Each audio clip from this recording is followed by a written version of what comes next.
A desperate mother offered herself for her child's survival, but the drifter who found them chose compassion over commerce. Marcus Chen had learned to avoid dying settlements, but this orbital depot clinging to a shattered asteroid felt too familiar. To ignore Hollow, corroding, yet stubbornly refusing to surrender. He stepped from the transport pad, boots echoing against perforated steel, shoulders hunched against the stale warmth of recycled atmosphere. Every passageway hummed with failing. Systems, overtaxed circuits fighting entropy. Names held no meaning here. Nobody inquired, nobody cared. They examined your hands, what you carried, what they might claim. Decades past, this platform served as an extraction hub. Now it resembled a carcass, stripped bare by desperate merchants and those who'd abandoned. Pretensed out, he navigated through its skeletal framework metal corridors draped with polymer sheets. Blinking terminals and vendors peddling salvaged components and synthetic provisions. Charity wasn't his purpose. He sought replacement parts, a functioning air scrubber, perhaps an undamaged fusion cell if fortune smiled. Just enough to keep.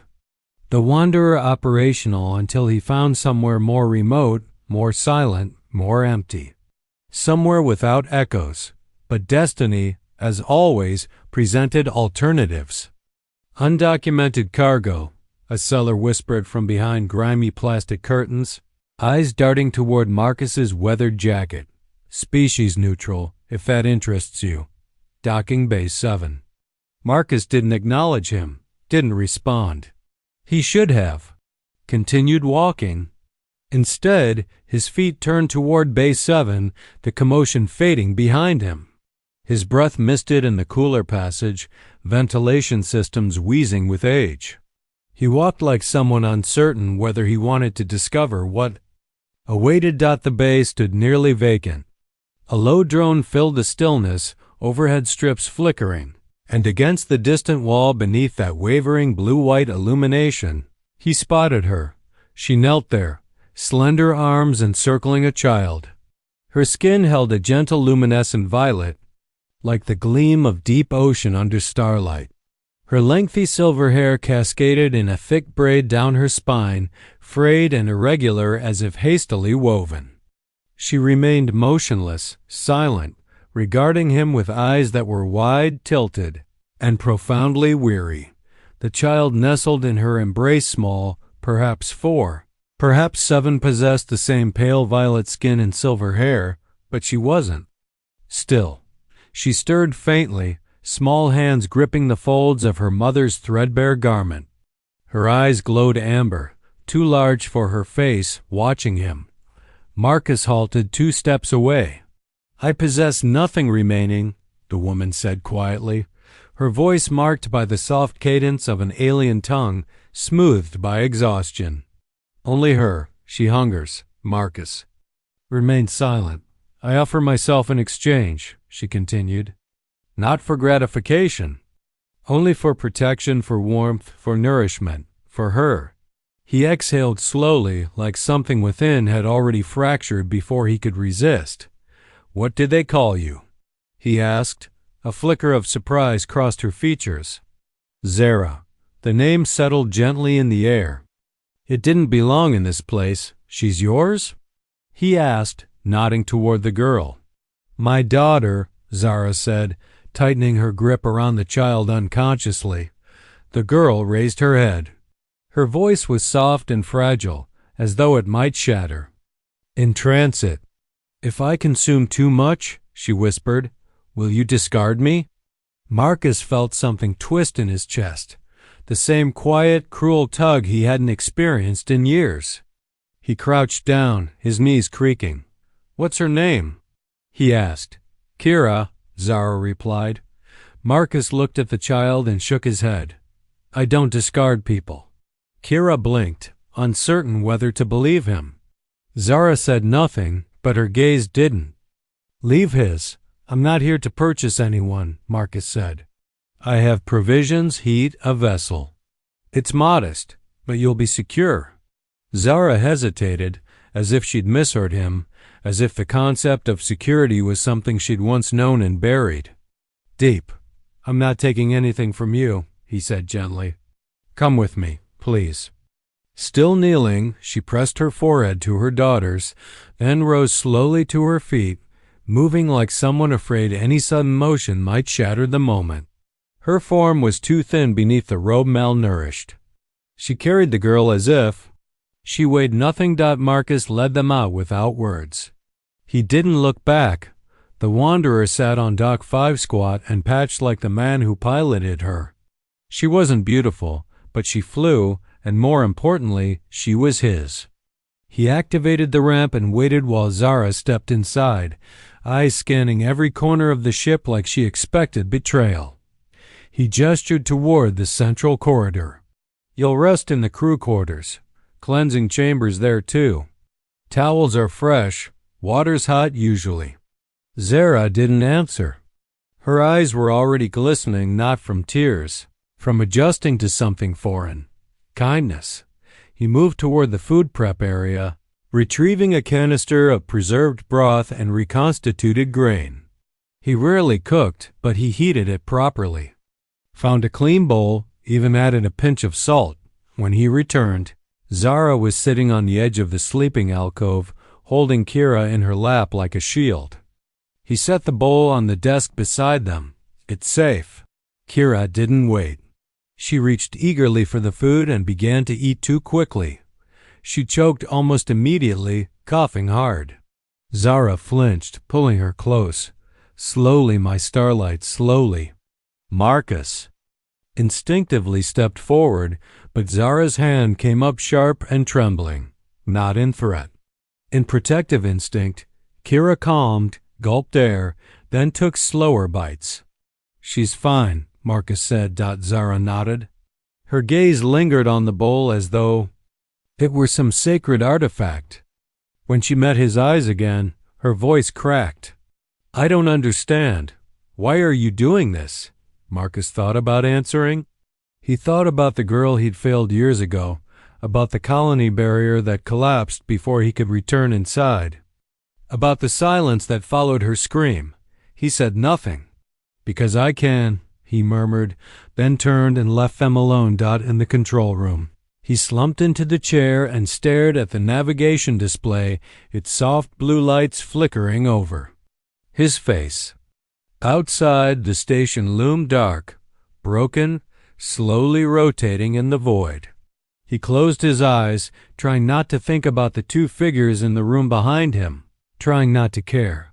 But somewhere deep in the station's bowels, a broker was realizing. His merchandise had vanished, and not the kind anyone was supposed to steal.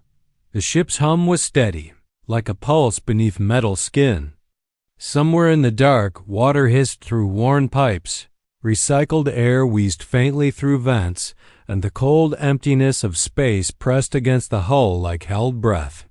Inside, silence reigned. Marcus Chun leaned against the bulkhead just outside the crew quarters, arms crossed over his chest, listening.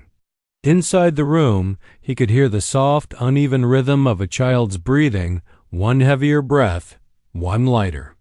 No crying, no whispers. Just sleep. He let that comfort him slightly. It was past ship's midnight. The lights were dimmed to a low amber glow across the corridor. He should have gone to bed an hour ago. He hadn't. Instead, he stood there, not moving, not sure why he couldn't. The woman Zara hadn't locked the door. That alone should have told him something.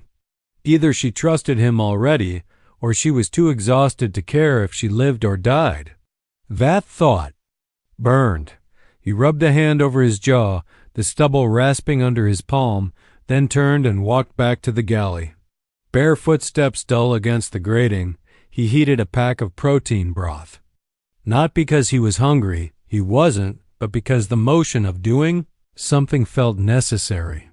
The spoon clinked against the side of the metal bowl as he stirred slower than needed. Zara's voice had followed him long after she spoke it. "I offer myself in exchange, not for gratification. Only for protection, for warmth, for nourishment. For her, He had heard desperation before, but not like that. Hers wasn't pleading, wasn't bargaining. It was quiet surrender edged in iron. It wasn't. That she wanted to be saved, she had already accepted she wouldn't be. That was what gutted him. He poured the soup into 2 bowls and set them on the galley table, then a smaller one for the girl. He hesitated, then added a splash of salt to the child. Something close to a memory stirred, someone once telling him salt was what made bland food feel alive.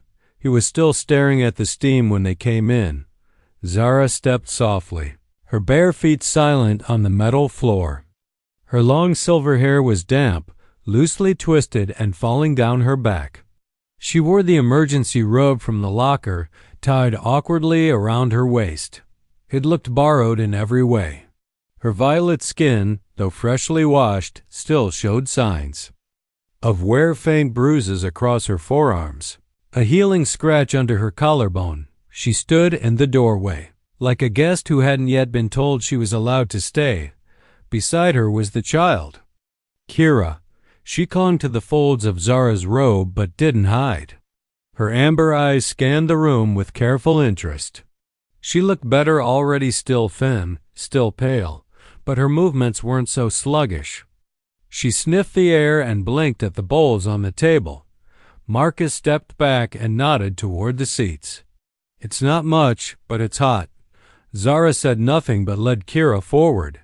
The girl climbed into the booth with both knees, then reached out for the smallest bowl. She hesitated. "You can eat," Marcus said gently. "It's okay." Kira looked up at her mother, who gave a slow, silent nod. Then she dug in. This time she didn't eat like an animal. She ate quickly, yes, but not with that starved panic from before. She paused between bites. She chewed. She even blew on the POV spoon once. Small signs, but signs that mattered. Zara took the middle bowl and sat opposite him. She wrapped her hands around it as if testing whether it was truly hers. When she finally took a sip, her eyes closed, not dramatically, just briefly. Like the warmth of it pulled something loose inside her she hadn't realized was frozen. She didn't speak. Neither did he. For a while they ate in silence. When Kira finished, she turned to the tiny paper packet on the table beside her. "What's this one?" she whispered. "Salt," Marcus said. "Just salt." She poked a fingertip in and tasted a grain. Her face wrinkled. "Spicy?" He smiled just a little. "Yeah, that's the good kind." Zara looked down at her daughter and something in her face softened. Not joy exactly, but the closest thing he'd seen yet. It made her look younger, less guarded. Marcus cleared the bowls without a word and rinsed them at the sink. The water was cold. He dried his hands on a patchy towel and turned back toward them. "Where are you from?" he asked. Zara's fingers brushed Kira's hair behind one small ear, but she didn't look away from the child. "A forest world," she said eventually. "Viridian. We lived near the sky water, what you'd call a lake. It sang in the morning. That's what we called it, Sky Singer." He nodded, committing it to memory. She continued, voice lower. "But there was sickness and no medicine, no credits. My mate, he fell first. Kira was too young to remember." She ran her thumb across her daughter's forehead in a slow circular motion. The child was dozing now, lulled by warmth and safety. "They said I was impure, unclean, a waste of the healer's time." Marcus swallowed the urge to speak. The instinct to say, "I'm sorry," felt too small, too human. He crouched beside the booth instead and gently lifted Kira into his arms. She stirred, mumbled something in her native tongue, and curled into his chest like it was the most natural thing in the world. "She's light," he said, half to himself. "Too light." Zara stood quickly, startled not in protest, just unfamiliarity. She reached out as if to take the child back. "It's all right," he said. "I'll lay her down." She hesitated again, then let go. That, more than anything, felt like trust. He carried Kira to the crew quarters and laid her on the cot. She didn't wake. Zara stood in the doorway, unsure. "You can sleep here too," he told her. "I'll take the chair in the control room." "I don't," she began. He shook his head. "It's fine." Then he added, quieter, "Sleep's a kind of trust. You've earned it." She didn't move right away, but eventually she stepped into the room and pulled the blanket over her daughter. Marcus left her there, alone in the warm silence, and returned to the front of the ship. He sat in the pilot's chair and looked out. At nothing. A few minutes later, he shut down the ship's signature ID, killed the tracker, rewrote the beacon to broadcast a false name. Because somewhere in the black, someone would notice a debt hadn't been paid, and when they came looking, they wouldn't knock Dot, and he wasn't going to let them near that little girl again. Marcus awoke to the sound of metal, shifting against metal barely. Audible, the kind of noise that only meant something when you lived alone long enough to notice every breath your ship took. For a moment, he stayed still in the control room chair, letting the hum of the Wanderer settle around him. His body ached from the awkward sleep, one leg hanging off the armrest, a crick in his neck that pulsed when he turned. But it wasn't the discomfort that kept him still. It was the scent, warm, subtle, foreign. His eyes opened fully. Not the scent of coolant or ionized air. Not rust or engine grease. This was earthy, herbal, faintly spicy, like something simmered slowly with intent. Someone was cooking. He stood and followed the scent through the corridor, bare feet whispering over cold steel. The galley lights were dimmed to a soft yellow. And there, standing at the tiny cooktop with sleeves rolled back and silver hair tied loosely at her neck, was Zara Dot. She looked different in the morning light. Or maybe not different, just more real. Her violet skin was still pale around the edges, her bioluminescent markings dim but visible now that she wasn't hiding them beneath layers of tension. She moved like someone used to quiet mornings, not. Cold metal ships. Marcus didn't speak at first.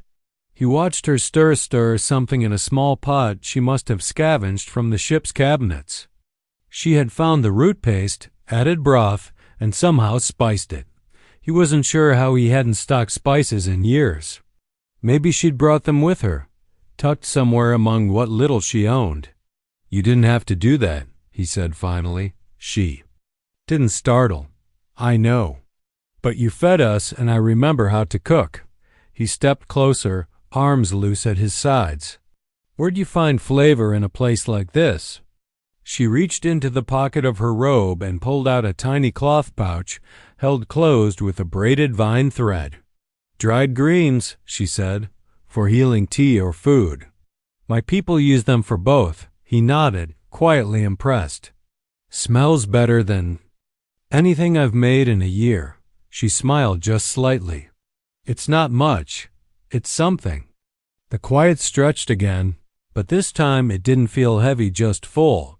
Kira padded into the room then, rubbing one eye with the back of her hand.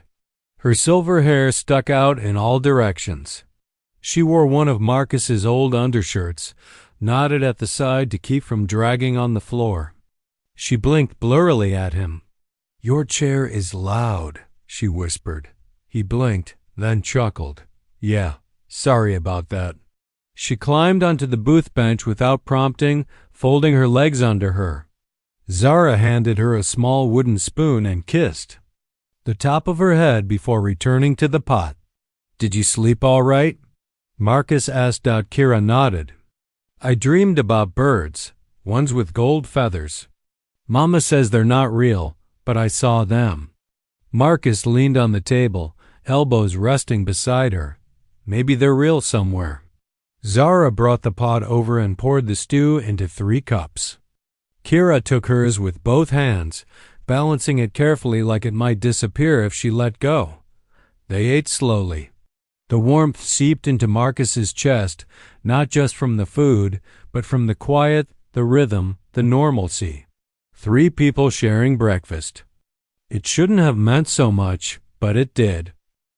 "I need to stop soon," he said after a while, wiping his mouth with the back of his hand. We'll need supplies. Fuel, filters, proper food. Zara looked up, wary. Is that dangerous? Could be. Depends where we go. He stood, then leaned back. Against the counter. There's an outpost 2 jumps from here. Used to be a mining refit. Still trades, still open. Not picky with IDs. Will they ask about us? They might. He paused. But I've got a few lies left in me. Kira looked between them. Are we going to be sold again? Silence fell like a dropped tool. Zara's jaw tightened. Her hand reached out, brushing her daughter's shoulder. No, Marcus said firmly. You're not going back to anyone. I made sure of that. Kira tilted her head. But what if they want Mama back? Marcus crouched beside her again. Then they'll have to get through me. The girl stared at him for a long moment, like she was trying to decide if he meant it. Then she leaned forward, laid her head gently against his shoulder, and closed her eyes. Zara froze. Marcus didn't move, just breathed, careful not to ruin. When Kira finally pulled away, she whispered, You're warmer than the floor. He laughed softly, unable to help it. I get that a lot. Zara looked at him, then truly looked, and something in her expression shifted. Not entirely trust, not yet, but something close. Recognition, maybe. The first glimmer of belief that this wasn't temporary, that he might not change his mind later. That morning, he brought out his toolkit. The Wanderer had a few failing pressure seals, and the nav beacon wiring was degrading again. Normally he worked alone, with music playing low and no one to talk to. But Zara followed him, watching closely as he pried open a panel near the aft core. You've done this a long time, she said. Since before the war. Ships like this kept going when the colonies fell. Now it's just me keeping her alive. She's still strong, Zara murmured, placing a hand gently on the wall. Like you. Marcus looked at her, caught off guard. There was no flirtation in her voice, just simple truth, like she saw through the layers he didn't show anyone. He cleared his throat and returned to the panel. You ever fix anything like this? I trained as a healer, but when they exiled us, I learned to repair what I could. Medical consoles, power conduits, stabilizers, anything that kept Kira safe. He handed her the diagnostic lens without a word. She took it, adjusted it expertly, and began reading the panel readout as if she'd always belonged there. And for the first time in years, Marcus didn't feel like he was fixing things alone. That night, after Kira fell asleep in the crew quarters, Zara lingered in the galley, refilling the kettle. Thank you, she said quietly, for not asking for anything. You don't owe me thanks. Most would have asked anyway. He leaned against the wall, arms crossed. I'm not most. She met his eyes and held them there. No, she agreed, you're not. The kettle clicked as it boiled. She turned, poured 2 cups of tea, and handed him one. Drink, she said softly. It helps with dreams. He took it. The cup was warm, steady in his hand. And for the first time in far too long, he wondered what it might be like to dream of something worth waking up for. The storm outside was a silent, 1 micrometeorite dust sweeping past the viewport in glowing arcs. Harmless at this distance, but beautiful in its own indifferent way. Marcus sat alone at the edge of the bunk in the control room, a mug of half-warm tea resting on the console beside him. He wasn't piloting. They weren't going anywhere tonight. The Wanderer floated in a gravity-neutral drift, systems on low-power save mode. It was safe here for now. He could hear Zara moving softly in the galley behind him, no clatter. No wasted sound, just the gentle rhythm of someone rinsing out the kettle and drying the cups. Every motion she made had weight to it, like she was constantly calculating whether she deserved the space she occupied. When she finally stepped into the control room, she didn't say anything at first, just looked out at the stars, her arms folded loosely across her midsection, the hem of her robe brushing softly against her calves. Her silver hair was freshly braided again. She'd done it carefully, even though no one had asked her to. "Thank you for letting us stay," she said quietly, still watching the drifting stars.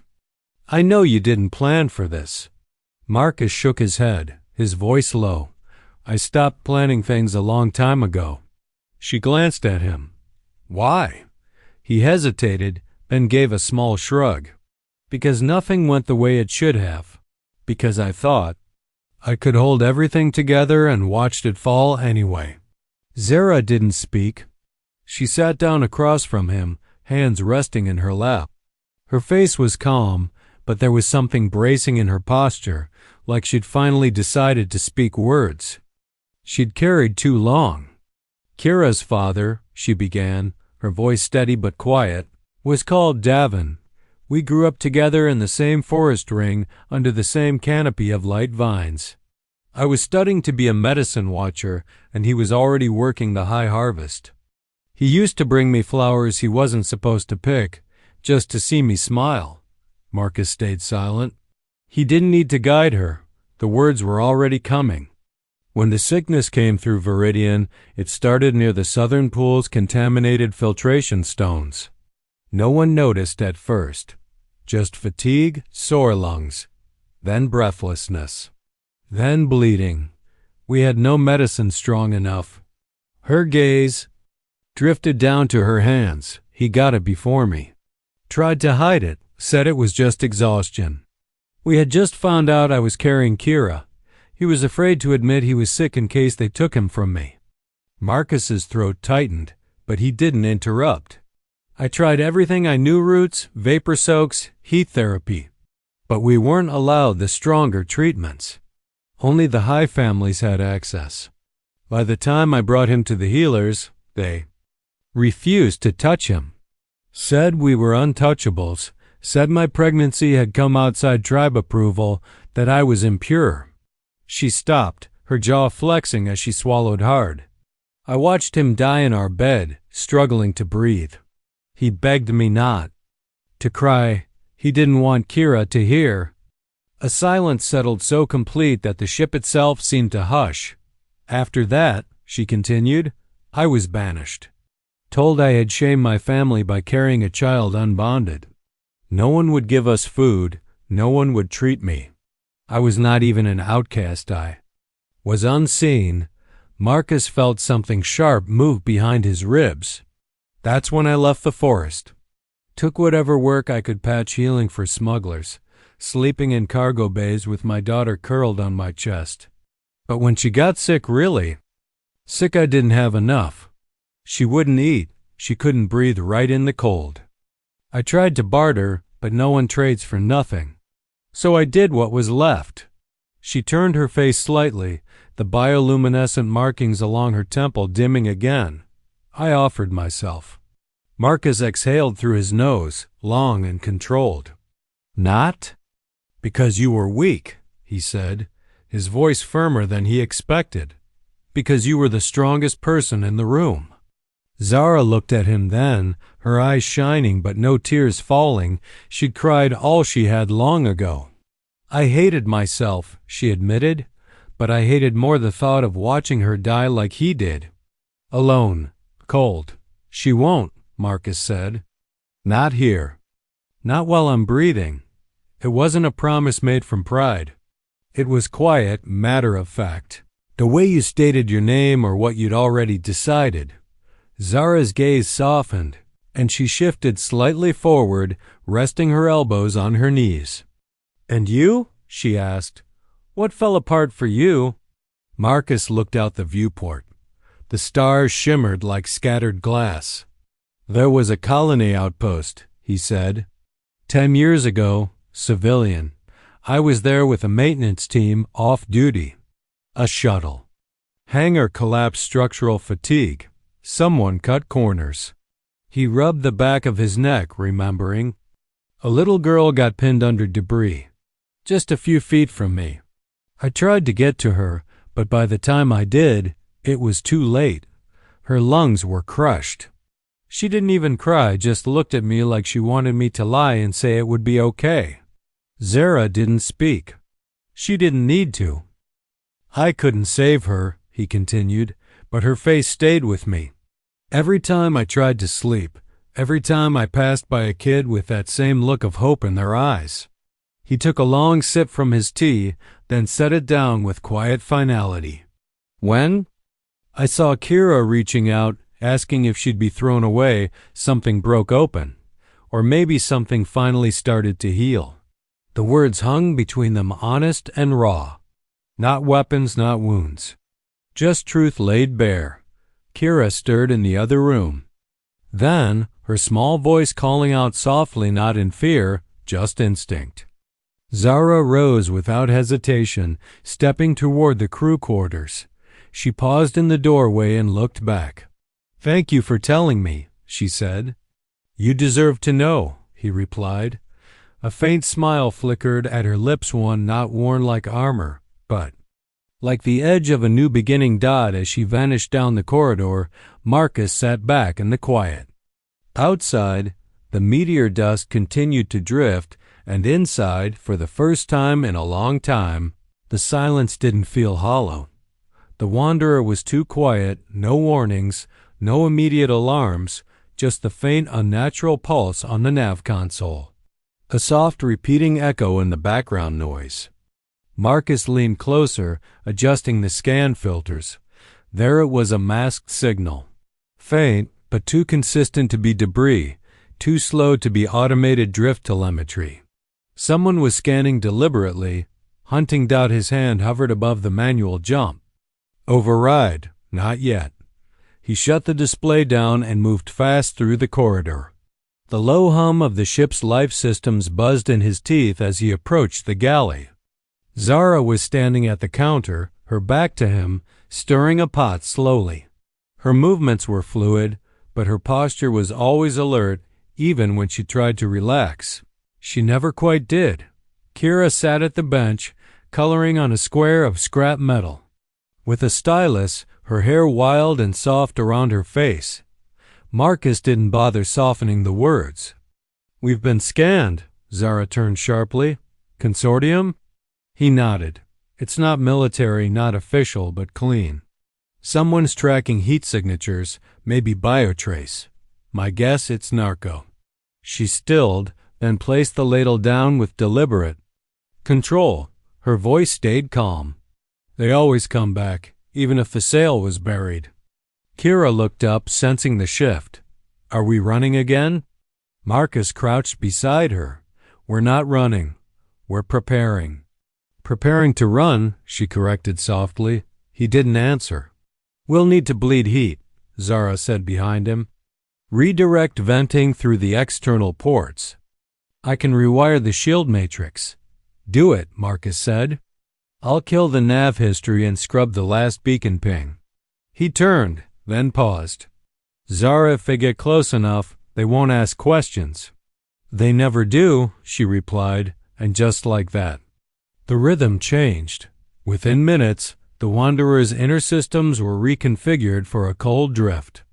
Marcus masked their ID, diverted auxiliary power to venting decoys, and rigged the transponder to emit a failing signal that would make the ship look like dead weight. Zara worked beside him, sleeves rolled up, forearms glowing faintly in the cold light as she soldered wire junctions and rewrote circuit paths with practiced hands.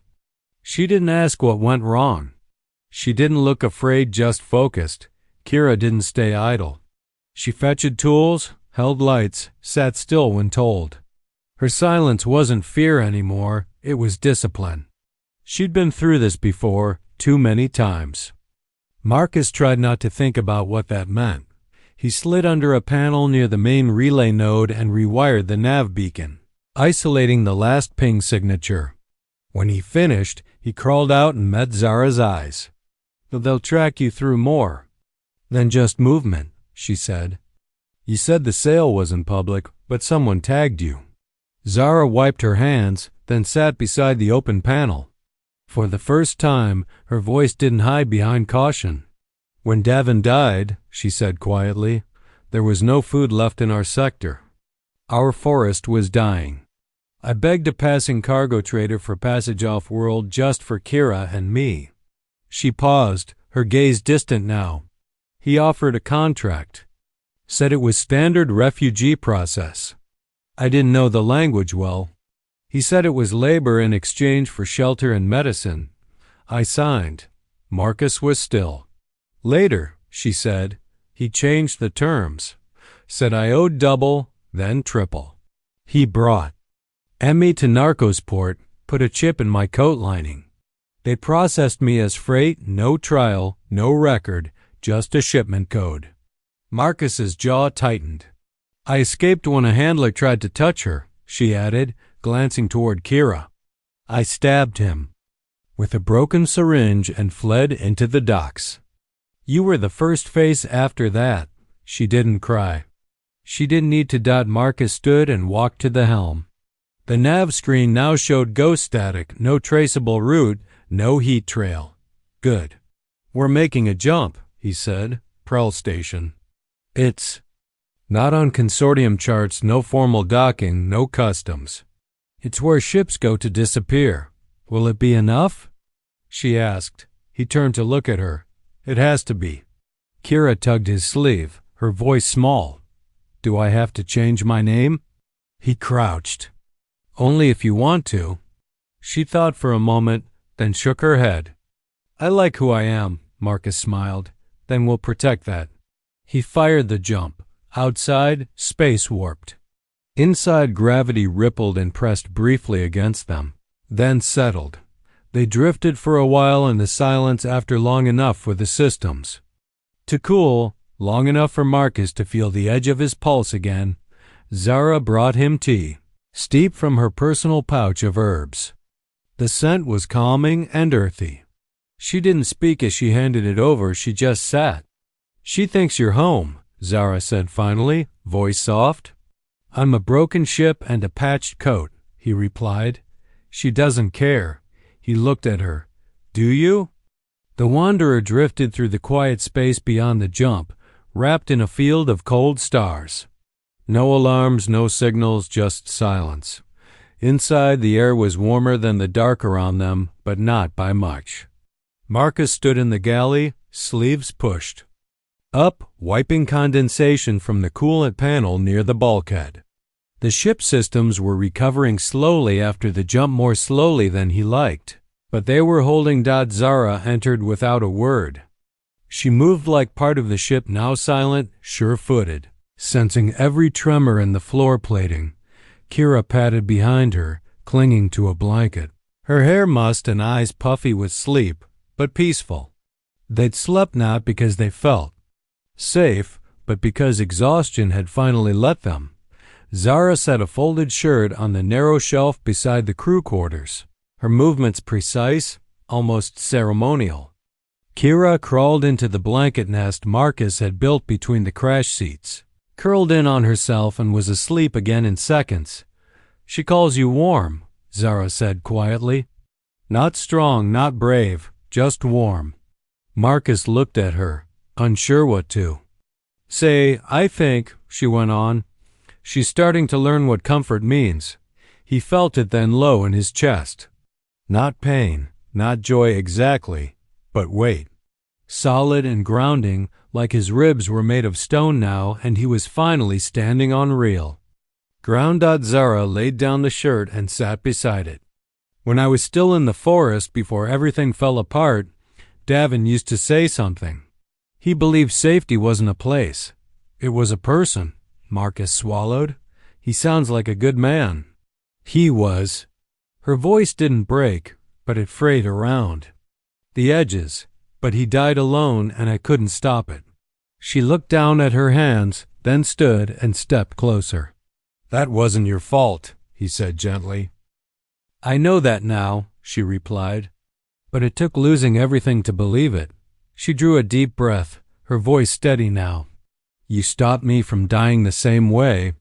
She wasn't being dramatic. The words didn't ask for pity. They were truth spoken.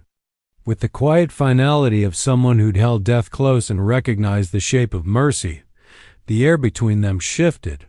Marcus didn't speak.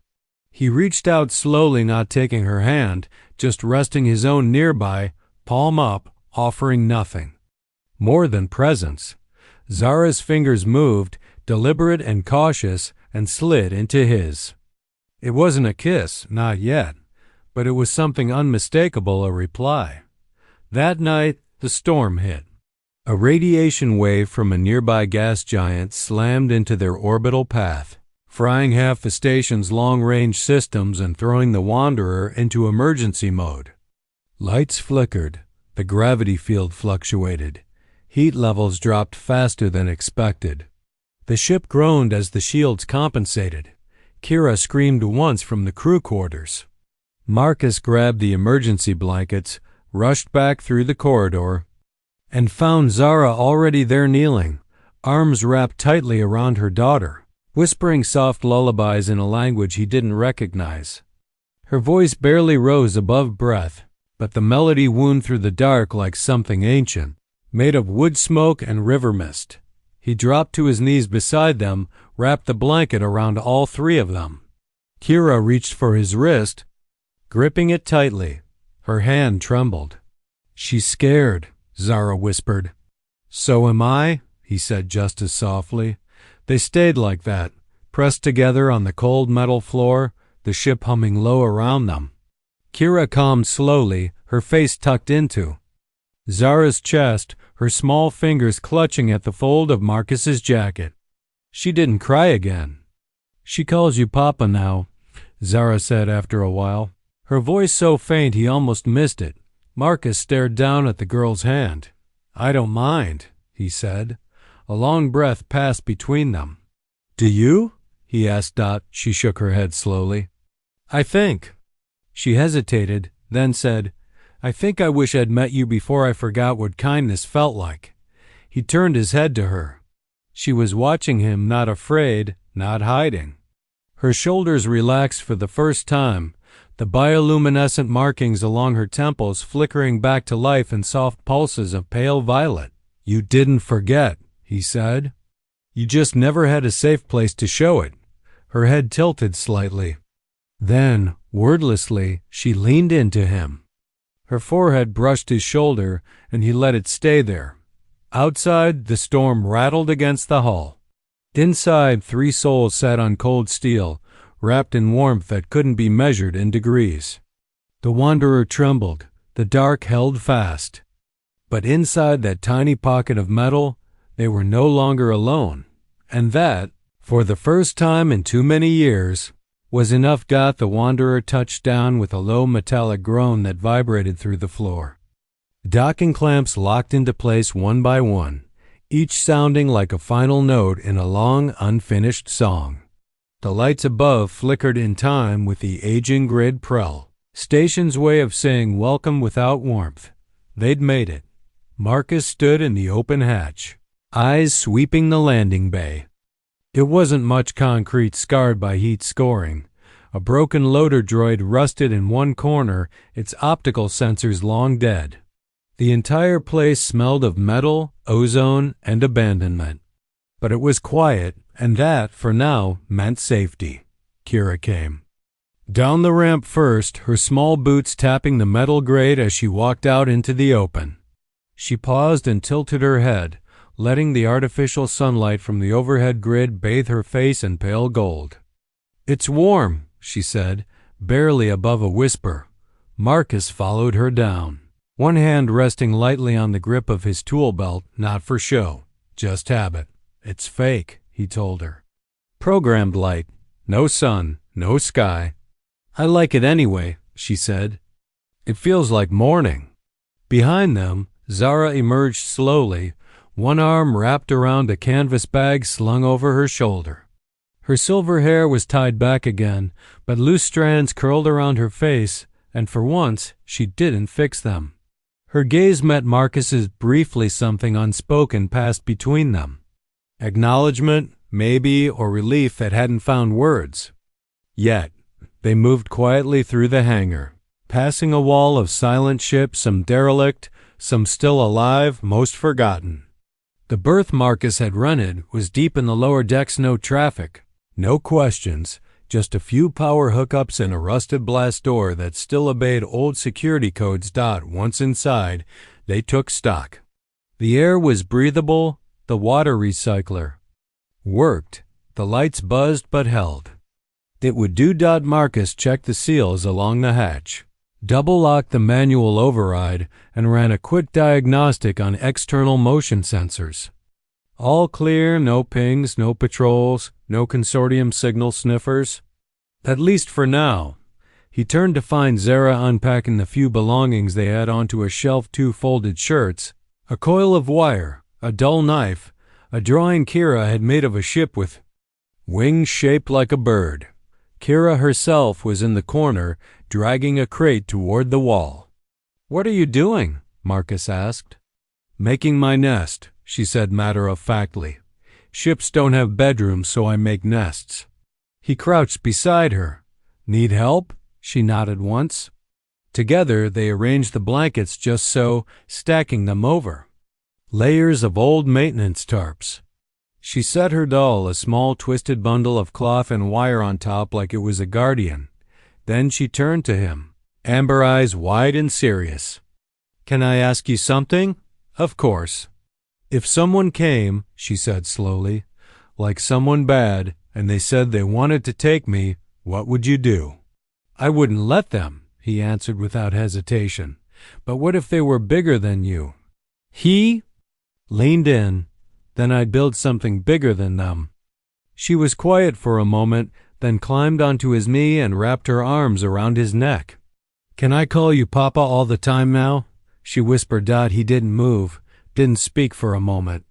He could only feel the weight of her, a small, fragile, trusting thing pressed against him like it was the most natural place in the world, like she'd always known how to fit there. He looked up. Zara was standing at the edge of the room, watching. She didn't nod, didn't speak, but the look in her eyes was something close to peace, or maybe surrender to hope, to stillness, to the idea that this time they might not have to leave again. Marcus pulled Kira close. "You can," he said softly. "You already do." Later that night, when the lights dimmed and the hum of the station settled into a low rhythm, Marcus sat at the edge of the berth, staring out through the narrow viewport. Outside, Pearl Station orbited a dying moon, its surface fractured and veined with slow-burning light. Zara joined him, a cup of steep tea in her hands. "She doesn't ask if we'll be thrown away anymore," she said. No. "She doesn't even ask if we're staying. She knows." Zara handed him the cup. "She built you into her." "Nest," he chuckled softly. "Yeah, I noticed." A pause. "You're not just safe to her," she said. "You're home." He looked at her, quiet for a long time. Then he said, "It's strange." "What is?" "I spent years convincing myself I didn't want this, that I couldn't do it again, couldn't lose again. And now I can't imagine anything else." She reached over and placed a hand on his chest. Her touch was light, but the way he leaned into it told her everything. "You didn't find us," she said. "We found each other." The Wanderer's system sighed low as the station settled into its night cycle. The hum of machinery slowed, no alarms, no chasing signals, no forward motion. Just quiet. Kira stirred once in her sleep, murmuring nonsense.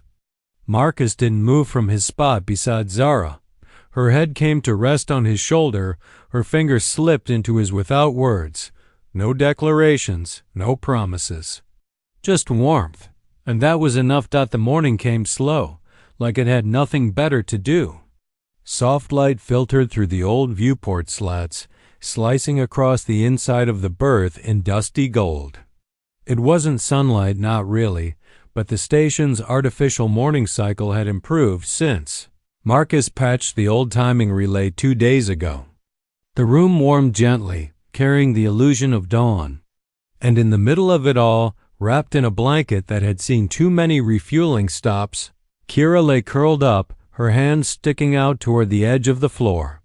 Her fingers twitched, searching for something in a dream, then stilled as she nestled deeper into the folds. Marcus was already awake, sitting cross-legged on the metal floor just a few feet away, shirt half-buttoned, smoothing the last seam of a hand-cut wooden glider. He'd found the broken paneling behind Storage Bay 3, sanded it smooth with an old RIG file, and carved it in pieces during power cycles and quiet nights. It wasn't perfect, but it would fly. He tested the wing tension again, then quietly crossed the room and set it down beside her hand. A minute later, she stirred. Her fingers closed over the wing like she'd been expecting it. Kira blinked sleep from her eyes and sat up slowly. "Is it real?" she whispered. He smiled. "Only one way to find out." She leapt up, hair in a wild mess, and bolted barefoot toward the hangar without even brushing her teeth. Zara's voice called from the corner, gentle but firm. "Boots first, Kira." Skidded to a stop mid-step, spun around, and sprinted back to the cot to shove her feet into the mismatched pair of boots she'd insisted on decorating with star stickers. Marcus followed at a slower pace, rolling his shoulders, shaking off the tightness of sleep. He paused in the galley. Zara was already standing over the stove unit, chopping rehydrated root with slow, practiced motions. The warm scent of brown spice and broth rose in the recycled air. "You didn't have to cook," he said. "I wanted to," she replied simply. He looked at her hands, no trembling, no caution. "Just peace." Kira's laugh rang down the corridor a second later. "It flies, it really flies." Marcus leaned against the doorframe and grinned. "Told you. They spent the morning in the hangar." Marcus drew lines on the floor with a grease pencil, marking imaginary landing zones and flight paths. Kira took the glider and raced along the markings, throwing it with her whole body, yelling out ship names and pretending to be a planetary pilot. When she missed a catch and the glider clipped a support beam, she gasped. But Marcus crouched, checked the wing, and said, "Every crash teaches us something." "Like what?" she asked. "Like how to fly better next time," she beamed. "Then I'm learning a lot." Eventually, she convinced him to join the game. She declared herself fleet captain and dubbed him first engineer. Their mission: defend the hangar base from imaginary shadow serpents. He obeyed her commands with mock seriousness, running from one corner to the other, yelling out "stabilizers online" and "deploy magnetic nets," while pretending not to run out of breath. From the open galley, Zara watched with her elbow on the counter, chin in her palm. A small, amused smile played on her lips, deeper and more relaxed than he'd ever seen Dot by mid-afternoon. The station's day cycle dimmed slightly to simulate the slow arc of a fading sun. In the kitchen, steam rose gently from a pot of stew made from nutrient base, real dried greens, and a splash of preserved root oil she'd bartered from a trader 2 days prior. She ladled it out into 3 bowls, one slightly chipped, and set them on the crate table in their living space. "Lunch," she called. Kira appeared first, sweat on her brow and glowing with triumph. "I saved the base." "He fell down, though," she added, pointing at Marcus. "He did?" Zara asked, raising a brow. Marcus came in after her, wiping his face with the edge of his shirt. "Heroic sacrifice. It was a very dramatic death." Kira grinned and flopped into her seat. "He screamed. I didn't scream." "You definitely screamed." Zara handed him a bowl. "Eat.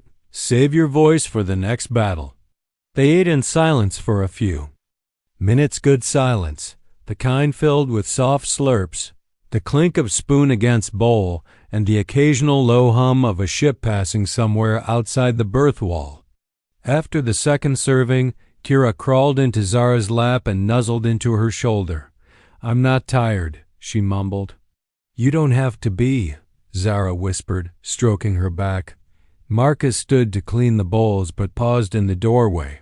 He watched them for a moment, quiet and still. "You know," he said softly, this This is the best day I've had in a long time. Zara looked up. Because of her? She asked. He nodded. And because of you? Her eyes softened. You made the ship safe, she said. He smiled. You made it a home. She blinked slowly, then stood, still holding the sleeping girl in her arms. You're not the man I thought I'd meet when I gave myself away, she said. And you're not the woman I expected to carry, he answered. There were no declarations, just that. But when she stepped forward and brushed her lips gently against his light as breath, real as gravity, it wasn't to test something. It was to answer a question already asked. Kira snored softly between them. They laughed, and for the rest of that quiet day, time didn't matter. They didn't check the scanner, they didn't talk about running. They didn't worry about past or future. For the first time since the beginning, they simply lived together.